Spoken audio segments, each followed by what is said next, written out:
Good evening, YouTube modeling community. Welcome to Morris Custom Model Shop.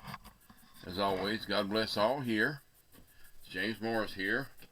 First of all, I'll explain my new toy here. After last night's incident, I took a good look at the way things work around here, and one of the guys on YouTube mentioned a while back wearing an apron and attaching it to the workbench. So this evening when I got through at work, I went over to Lowe's. I bought me a apron, which is red, and I love red, and I got me a couple packs of these little domino magnets. All my workbenches in here have a metal rail around them or framework underneath them, so I just took and stuck the magnets to the middle to hold the tail of the apron up. The reason I did that, been working on my Santa build. As you can see, it looks a little odd in the front end. I had the grill, the front axle, everything glued on, looking good.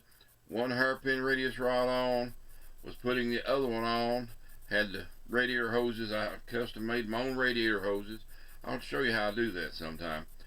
And it fell out of my hands and right down the floor, and everything went everywhere.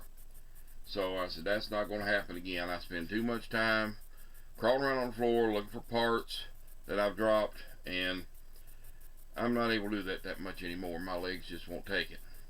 Alright, the main focus of this video is to show you some things that I got from Clay Ching at Clayschevys.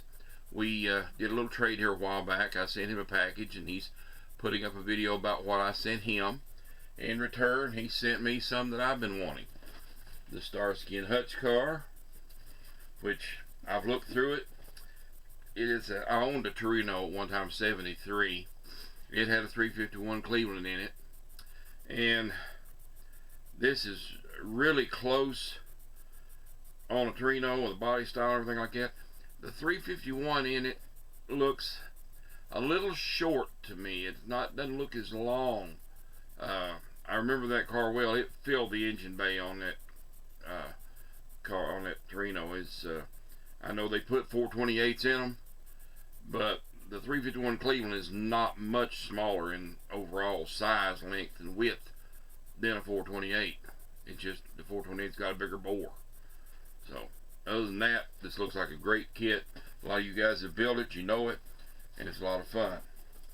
I also got the new Del Rio wagon, which is a beautiful kit, just like everybody's been building. It says it just about would put itself together. It's so detailed.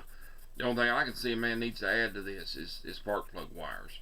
I found it unique that I'd already gotten the original 57 Ford Custom, and then from Clay I also got the Fireball Roberts 57. I found it in the 57 Custom and in the Del Rey here. The supercharger, some of the supercharger parts are in there, I guess just left over or whatever, but man might make use of those. I've got some of the old AMT 57 sedans up here, the hardtops, and they all have that Paxton supercharger in them too, so I'm gonna make something out of all that. And then I got the wonderful 29 Ford, which is just, I mean, it's a beautiful kit. Everybody's building it. Everybody's had so much fun with it. Tickles me to death. It's got 2 frames in it, and I bought that 32 Jimmy Flintstone body with the Carson top on it at Atlanta, guess where that extra frame is going to go? You got it. So, for right now, that's my update on what I've done with Clay. Me and Clay doing a trade there.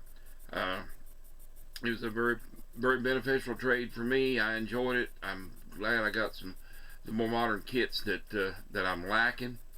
I have been able to finagle and buy a couple of kits. I've got me a new Mustang, a 2010 Street Burner Shelby GT 500 Mustang. I managed to finagle around and get me one of those on the markdowns at Walmart. I've been a real good boy that day, so the wife let me get it. So,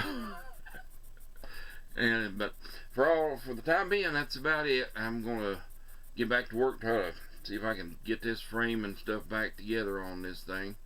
Been working on that. Been working on the Papa Dan's team build. Been working on the Street Outlaw build. I have been on my Street Outlaw build.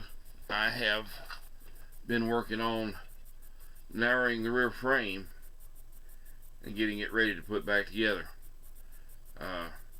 I'm doing this the old-fashioned way, just narrowing the frame, narrowing the plate, and then going to put it all back together and make some braces to attach it to the original frame and all. Basically what you'd do if you was building one yourself at home or in a home shop. That's what I'm trying to think about on that. But I do want it to look like it's strong enough to hold that 904 I'm putting in there, because that's a lot of engine. You know, that thing's going to put out some power. Well, for the time being, y'all have a good night. Hope y'all find what I've done to be satisfactory so far. I'll show you some more on the Secret Santa build. I get this put back together. I'll probably do an update showing you the frame and rolling chassis.